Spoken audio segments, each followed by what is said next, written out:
going on, Woodge team? Welcome back to another episode of South Stand Stories, and it is Leeds United 2, Cardiff City 0. And if you look at that, if you hear that, you think, Cardiff are a bogey team for Leeds United. Leeds just lost to Burnley. It was important that we got some goals under our belt. It was important that we got a win back. It was important that we didn't go on a string of successive losses. So you might be thinking, that's a decent performance for Leeds United. Ramazani got a debut goal. Perrault got another goal off the bench. Building confidence, right? But then you look at the fact that Cardiff have been in dire straits all season. You look at the fact that Cardiff went down to 10 men in the 23rd minute, losing a fullback, not even putting another defender on. And Leeds was still unable to score more than one goal until the 86th minute, when we had 80% possession. At one point, before the first goal, we had about 77% possession, and we had 0.2 XG. In the first half alone, this will tell you how poor Cardiff were.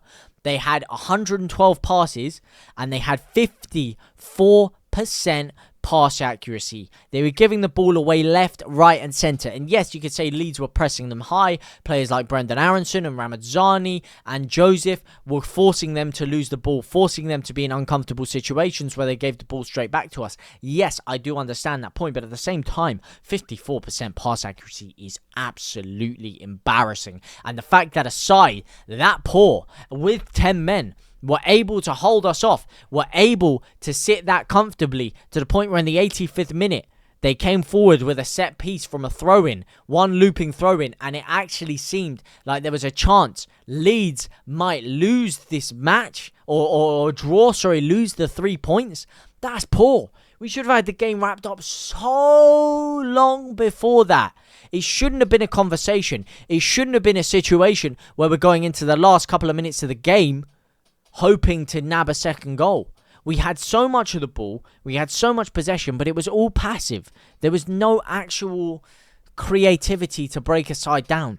We had the ball in and around their 18-yard box. How many times have we said this? But we're not doing anything with it. It's slow. We're taking 2 touches when we should be taking 1 touch. We're taking 3 when we should be taking 2. We're taking too much time on the ball when we should be playing it quickly. We're going backwards when we should be going forwards. We're going sideways when we should be running down the channel with the ball. We're going into the centre when there's space out wide. We're hoofing it into the channels when you've got men running down the centre of the pitch. We're always making the wrong decisions. And it's lethargic, it's slow, it's sloppy. I don't understand why we're carrying on playing like this. I don't understand why it takes him until the 85th minute to make a change. Yes, granted, he brought Perrault on, as I said he was going to bring on. We were talking in the chat. I predicted it was going to be Perrault, as he always does. And fair enough, Perrault got his chance. And unlike a lot of players on this pitch, when they had their chance today, he slotted his one opportunity that he got. And it was a fantastic finish. Fair play to him. And I actually think he might have a decent role to play coming off the bench. Because when he's in that number 10 role and he comes off the bench, he can press better than he can normally. Because, yes, he's not the best presser because that, he's not the fittest player. He hasn't quite got that burst of pace that other players have that you need to press. But because he's so much fresher than anyone else, because he's come on in the 80th minute or 75th minute, he has that extra energy to counteract that, to where he can run himself into the ground for about 5, 10, 15 minutes and not really worry about wasting all of his energy on pressing. So it does kind of work in that sense. And also, you're looking at the last 5, 10 minutes of the game when sides are sat back against Leeds United, especially for a long period of time, while Leeds are trying to break them down, they will eventually have a bit of mental fatigue. They're going to open up. Spaces and gaps will start to show themselves in the last 5, 10 minutes of the matches, which is what we tend to see. And in that situation, Joel Perrault is one of the players that you would probably like to see on the end of some of those chances. So yes, maybe it does work with him coming on in that role in the last 5, 10, 15 minutes of the game. But why does it take him until the 86th minute to make any changes at all, when it's a game that we should have won? Did we look poor? No. Did we look comfortable? Yes. Okay, when I say did we look poor, like were we looking like we were getting dominated by Cardiff? No, we were in control of the game the whole time. So yeah, there's the argument, if it's not broke, don't fix it. Okay, it wasn't broken, but it also wasn't great. It also was not as good as we should have been. We also weren't out of sight the way that we should have been. Yes, Ramadzani missed another big chance. He scored his one. Beautiful finish, mate. Great run from the halfway line. Blistering pace to get him behind. The curl was fantastic. More curved than Kim K's back when he whipped that into the corner. But he did miss a sitter after that. But I'm not going to sit here and blame Ramadzani. I'm not going to sit here and label him the reason why we didn't go on and win 3 or 4 or 5-0. Because it's not his fault. It's systemic. It's players. It's not freshening things up when they need to be freshened up. It's not giving them Cardiff something else to worry about. It's Leeds trying to do the same thing every single time. Ampadu slowing it down, playing a ball out to Firpo or to Ramadzani on the left-hand side. Gruev pinging a chip-through ball over to Bogle on the right-hand side. His cross not quite making it to his man. His cross getting blocked. It was the same thing, rinse and repeat. Diagonal ball, slows it down, goes sideways, goes backwards. Diagonal ball, slows it down, goes sideways, goes backwards. It was just chugga, chugga, chugga, chugga, chugga, chugga. Train just not moving out of the station. Leeds United just so unimaginative. That's the worst part. It was unimaginative. It was a great opportunity to really put some goals past Cardiff, and we squandered that opportunity today. And that's where my fear comes in. My fear is not that we won. My fear is not that I think we're a bad side. My fear is that it's the same issues repeating themselves, the same ugly head rearing itself back over to face us and tell us the exact same things that we've all known for a very, very long time. And unfortunately, those things are not changing, don't go changing, they go staying the same. And that is not good enough if you're a Leeds United fan. That is not good enough to see. We should have been putting our goal difference tally up big time today. We should have been building confidence for a lot of these players, but we didn't. You know, we had a penalty. Could have been 3-0. Okay, great.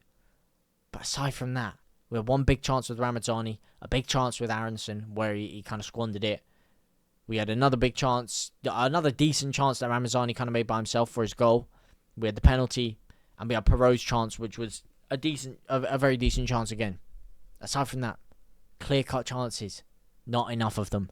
Not enough of them. For the amount of possession that we had, for the amount of the ball that we had, not enough. I mean, just look at, we can have a little look at the stats here. 79% possession, 2.5 XG. Really? 15 shots, 7 on target, 4 big chances. Yeah, that sounds decent in a game, but not when you're playing against a 10-man Cardiff who couldn't do anything, mate. They had as much creativity as a blank page of A4 paper. They had a 52% pass accuracy. Come on. It's not good enough. And that's just a simpler way of saying it. I'm not here to label too much criticism. I know I've been critical of the performance. I don't think it was up to scratch. I think it was quite boring. It was quite sloppy. Like, that's the thing. Even though we had so much chance or so much possession in dangerous areas, it was still just boring because it was so passive.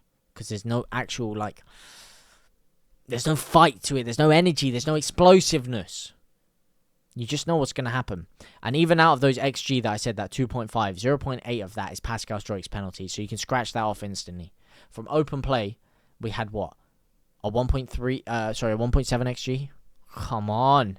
It's not good enough, man. It's just simply not. But let me know what you guys think. Am I being a little bit too overcritical? I was happy with the fact that Ramadzani played well. I was happy with Nonto's performance at times in the half. Joseph, again, finishing, left a little bit to be desired, but I liked his pressing. I liked his work rate in it. I thought Gruev looked pretty decent in the game. Bogle had a decent game as well. I can't lie, Bogle had a decent game. But let me know what you guys think anyway, down in the comment section down below. What are your thoughts on everything around the match? Let me know. Do you rate Fark, or do you think he's not doing a good enough job with these players? Please, I want to hear what you guys have to say. For now, we go. I will see you very soon. Au revoir, my brothers and my sisters.